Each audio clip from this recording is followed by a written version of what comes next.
Meu nome é Joanice Conceição, sou pós-doutora em Ciências Sociais, Antropologia, professora da Unilab, do programa do Colegiado de Antropologia e Bacharelado em Humanidades. Sou de Candomblé e sou também ligada ao terreiro Axeloiá e o terreiro Viva Deus, em Cachoeira.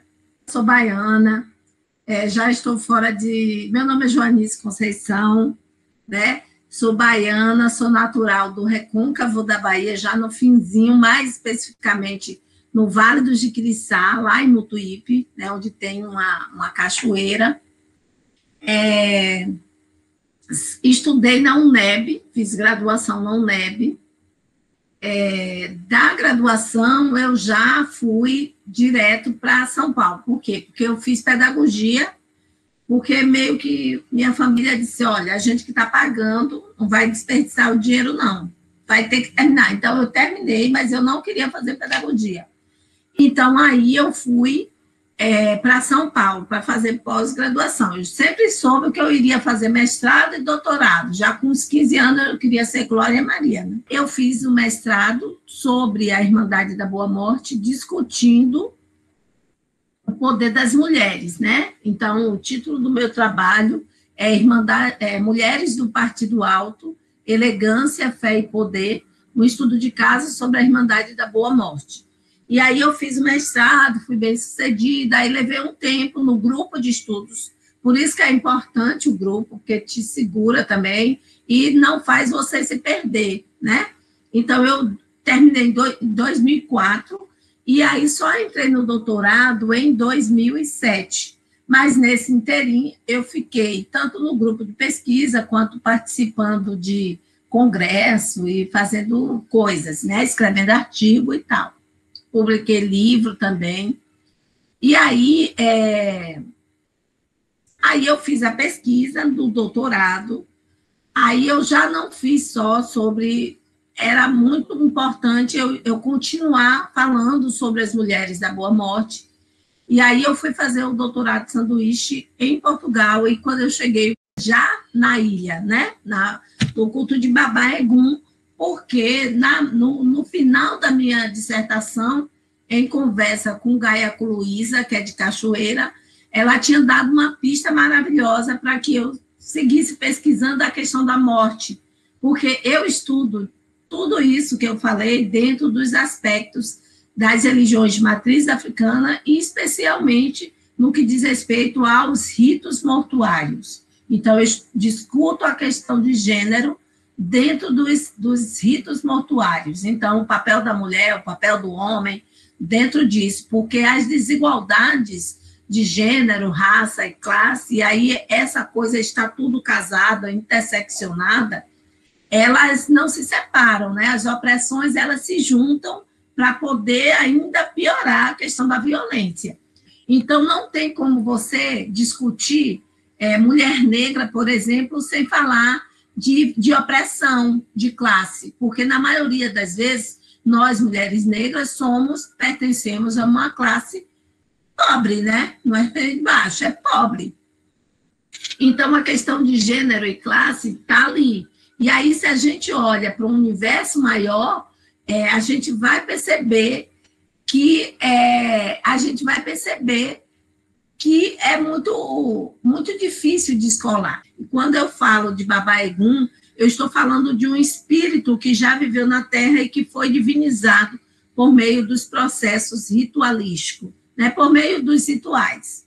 Então, aí, eu fiz a pesquisa, levei 4 anos pesquisando, indo na ilha com frequência, às vezes eu ficava 1 mês, 45 dias, e aí eu uni, né, já que a Irmandade da Boa Morte e o culto de Baba Egum, os dois trabalham com as concepções de morte, né, mortuária, eu resolvi unir as duas coisas. Então, fazer uma pesquisa com os dois grupos. E aí, no primeiro momento, eu confesso, ninguém sabia onde ia dar a pesquisa, e aí eu fui alinhavando, né? Fui para pesquisa histórica, fiz várias etnografias, isto é, pesquisa de campo, anotando detalhadamente o que acontecia, E aí, já linkando com a minha pesquisa, fazendo link com a pesquisa. E aí, nessa parte histórica, eu descobri que o culto de Baba Egum e a Irmandade da Boa Morte já haviam atuado em um determinado momento da história conjuntamente, isto é, em Salvador, na Barroquinha, de onde a Irmandade da Boa Morte saiu, né? E de lá também saiu as importantes casas de candomblé de Salvador. O Afonjá, a Casa Branca, o Gantuá, o Terreiro de Yoga de Alaqueto também tem uma passagem por lá, e tantos outros candomblés. É importante também dizer que ali naquele núcleo da Barroquinha tinha também várias associações secretas, né, que eles chamavam, por exemplo, Sociedade das Gueledés, que a IPRVG diz que é uma sociedade só de mulheres, mas isso é contestado, já que esse culto em África é um culto bem diverso. Tem a parte de dança, a parte artística, a parte dos homens que também participam. Então, eu acho que foi um certo exagero PRVG dizer que é um culto de mulheres apenas, né? É claro que a gente sabe que tem um culto dedicado às divindades femininas, mas até aí eu dizer que é só de mulheres é muita coisa. Então, eu fui, né, descobri que a Irmandade da Boa Morte Baba Egum, hoje os dois grupos não têm nenhuma relação, mas um fio condutor entre os dois grupos é a questão da morte. E aí eu uni esses dois elementos, esses dois grupos, pelo fio condutor dos ritos mortuários. Então, a Irmandade da Boa Morte e culto de Baba Egum, eles têm uma coisa em comum, que é o culto aos ancestrais, o culto aos mortos. E aí, de que forma isso se dá na Irmandade da Boa Morte? A Irmandade da Boa Morte, ela cultua os orixás que se relacionam com a vida, com a questão mortuária, né? Que é o Baluaê, que é Nanã. Então, orixás que estão ligados, que os orixás são entidades também que já fizeram grandes feitos na Terra e que que são divinizados. Diferentemente de Baba Egum, o orixá é uma coisa que transcende os aspectos da família. E o culto de Baba Egum, aqueles ancestrais estão muito ligados à questão familiar. Então, é o tio, é o avô. Então, tem uma coisa de família, a linhagem familiar. Então, o culto de orixá, ele transcende até como eles vieram da África, né, continente, países e tal. Então, o culto de Baba Egum é uma coisa mais restrita à questão familiar. Não é à toa que o ancestral que está lá na sede, que é o Abolá, né, é um ancestral que veio da África pertencente àquela família. Então, eles foram buscar esse ancestral para ser cultuado. As técnicas de pesquisa, eu usei várias, né? E aí, como eu disse para vocês, eu ficava anotando, tinha o meu caderninho de campo, que eu anotava as observações de campo. Eu tinha etnografia, que eu fazia a etnografia, por exemplo, ia numa festa da Boa Morte, então eu anotava dia por dia o que acontecia, até a hora que eu ia dormir, então isso é uma etnografia. Então, aí eu anotava esses dados iniciais no caderno e depois eu ia fazendo a reflexão dialogando com os autores, né, com a teoria. E aí, usei também para fazer entrevista com as mulheres, as interlocutoras e interlocutores do trabalho, eu usei a técnica de entrevista semi-estruturada. O que é isso? É um roteiro de perguntas que eu tenho inicial, mas esse roteiro ele pode se alterar na medida em que for desenrolando toda a conversa. Então, muitas vezes eu cheguei numa casa para fazer uma entrevista e eu estou com um roteiro. Então, a mulher começa a falar de um assunto, isto é, está lá no final. Foi a última pergunta que eu tinha listado, mas a mulher começou. E eu, habilidosamente, já começo a fazer as questões por ali mesmo. Então, por isso que a gente chama roteiro estruturado. Além disso, eu posso agregar outras perguntas, outras questões, a partir nessa entrevista eu também posso olhar a forma, eu perguntei tal coisa e ela fez um silêncio. Para a pesquisa, toda a informação de campo tudo, um gesto é uma informação de pesquisa. O contexto vai dizer muito, certo? Então, e aí, como resultado de pesquisa, né?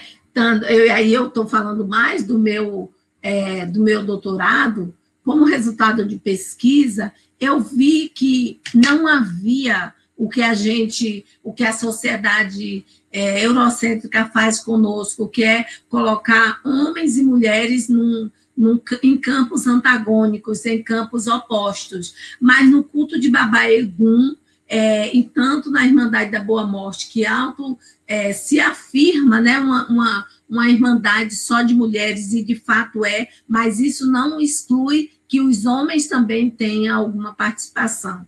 De igual modo, o culto de Baba Egum, que também exclui a figura da mulher, fala assim, não, aqui é um culto só de homens, e aí, no decorrer da pesquisa, eu fui vendo que as mulheres são de extrema importância para a manutenção daquele culto. E então, o que eu cheguei à conclusão de que a questão do gênero, ao invés de ser algo excludente, é algo de complementariedade, algo que se complementa. Sem um, o outro não existe. Então, aí está o título do meu trabalho, que é esse aqui, né? Irmandade da Boa Morte, culto de Baba Egum, masculinidades, feminilidades e performances negras. Essa referência também está apoiada na ideia da cabaça, o grande útero, né? E unindo os dois, o óvulo masculino com o feminino para formar o todo, para formar a pessoa, para formar o universo. Então, é nesse sentido. E aí, dentro disso, houve alguns desdobramentos já desse livro meu, né? Já virou documentário, que chama Encruzilhança, uma companhia, um grupo, Corporeidades Negras, fez um documentário, né, em forma de dança, com esse livro. Ele tem várias resenhas, e ele também pode ser inserido em sala de aula. Como, Janice? Como que um livro, uma tese de doutorado, pode ir para uma sala de aula de segundo grau, de primeiro grau?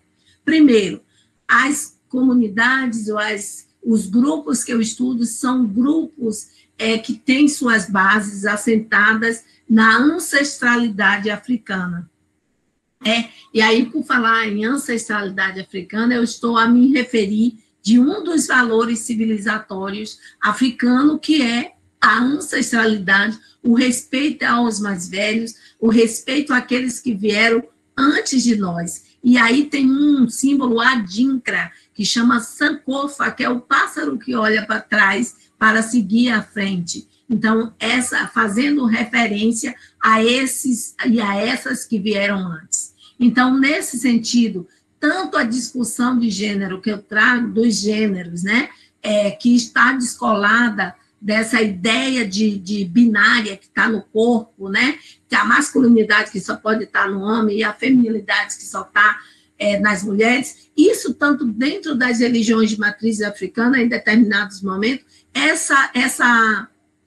esse engessamento do gênero é diluída. E porque mulher e homem, a depender da situação, ela pode fazer uma atividade que é considerada de homem ou considerada de mulher. Então, o gênero eu trabalho como uma categoria flutuante que se dilui a depender do contexto, da situação. Na época que eu fiz o trabalho, eu não tinha essa percepção e não tinha um nome para conceituar. Então, eu chamei flutuantes, móvel, categoria móvel, mas hoje, com algumas leituras, e graças a Deus, nós já estamos podendo ler feministas africanas, entre aspas, até porque o próprio conceito de feminismo, ele está calcado também nas bases eurocêntricas. Então, hoje eu estou revisando o conceito, estou trabalhando com mulheridade, o mulherismo, né? E aí tem uma autora importante que trabalha, a Oeronke, né? A Madiumi. Então, tem essa autora que trabalha sobre as questões de gênero. Por exemplo, um exemplo que ela traz, e que a gente que é de candomblé, né? Eu sou de orixá, a gente vê que não existe uma palavra para classificar o Iaô, se é homem ou se é mulher. Nós somos Iaô. Nós somos Abiã. Então, é um termo que não está marcado pela generificação, não tem a marcação de gênero. Então, eu falo Iaô, e aí você tem que ver, para ver se esse Iaô é mulher, se esse Iaô é homem, entendeu? Então, não está. Outra coisa, orixá Obá, e todo mundo se refere ao Obá de Xangô. O que está acontecendo no Brasil? As pessoas estão mudando o nome da orixá Obá, está chamando Oba. Não, gente, é Obá mesmo, porque em África não tinha o termo Obá, tanto serve para designar um orixá, quanto serve para designar rei. Então, aí o povo quer mudar agora, chamar Oba. Não, minha gente, é Obá. Mas eu também só fui aprender, eu não chamava Oba, porque eu aprendi Obá. Mas agora a gente vê muita gente chamando Oba. Então, onde quer que eu vá falar, eu sempre digo, não é Oba não, é Obá mesmo, tá? E aí é isso. Então, esse trabalho que parece tão acadêmico, ele foi utilizado, por exemplo, quando eu fui em São Paulo receber um prêmio, eu vi o meu livro, e foi a coisa que mais me deixou feliz, foi ver meu livro na mão, de empregada doméstica, de feirante, porque o documentário Em Cruz e Dança, o vídeo dança, é protagonizado pela periferia de São Paulo e produzido na periferia de São Paulo. Então, essas pessoas leram esse livro para poder fazer o documentário. Então, esse livro também já foi usado no projeto PIA, que é um projeto com educação das séries de educação infantil, né, que são crianças com menos de 7 anos. Então, assim, o que você pode pegar? Pegar também a discussão de gênero e levar para a sala de aula. Dá para trabalhar vários conhecimentos ancestrais que está presente no livro. Quando eu falo de uma das tarefas das mulheres, que é a questão da gastronomia, da questão da comida de santo, também dá. Tudo isso tem uma base oriunda de África, que pode ser utilizado e pode ser revertido no currículo escolar, numa atividade, certo? Trazendo também esses personagens, como também integrantes da história. Então, dá para trabalhar a história, dá para trabalhar várias coisas. Então, dá para trabalhar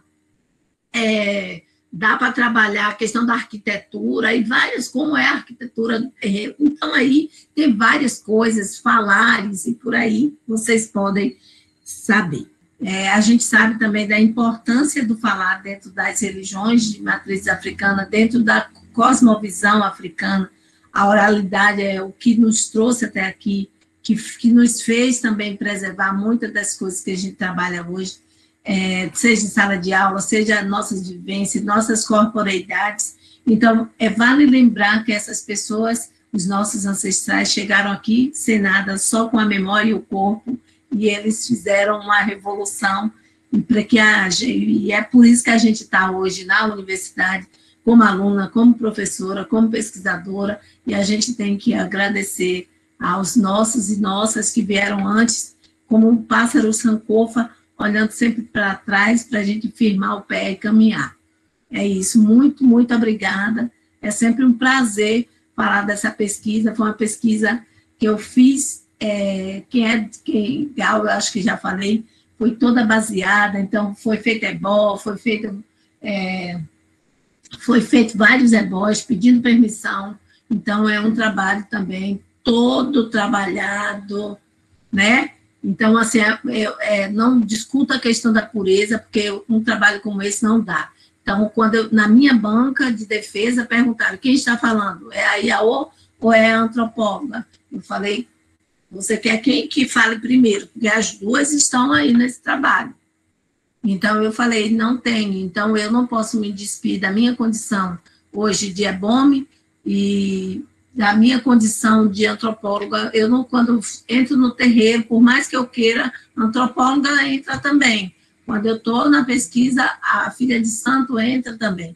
Então, é isso. Então, agradecer a ancestralidade, que é um trabalho que foi publicado em 2017, mas reverbera, vende, todo dia tem gente pedindo, e eu fico, assim, agradecida mesmo aos deuses e deusas por essa dádiva, né? É dádiva, um trabalho que já virou não sei quantas resenhas, saiu no anuário antropológico, então outras pessoas que se inspiram nessa pesquisa, como eu disse a vocês, a pesquisa não encerra, a gente deixa muita coisa solta, e é legal que outras pessoas vão ler um trabalho e falar, ela não trabalhou aqui não, vou trabalhar. Isso é maravilhoso, isso é conhecimento, sabe? Isso é conhecimento. O conhecimento não é parado. Ah, a Janice escreveu uma tese. Ah, a Lara está fazendo um trabalho também. Cara, muito legal. Isso é extremamente positivo. Então, não serei eu sozinha. Tem a Lara, tem o pai Júlio, que veio antes, né? Que escreveu sobre ancestralidade no Juanita, né? Escreveu sobre Baba Egum, pai Júlio, e tantas outras pessoas que vieram, o próprio RBG, né, que escreve também, ainda que tenha vários errinhos, mas é um passo inicial. Né? A gente não lia em francês, então a gente lia, era PRBG mesmo, era a Juanita, então hoje a gente pode até dizer, a Juanita falou isso aqui, mas sem ela a gente também não chegava aqui.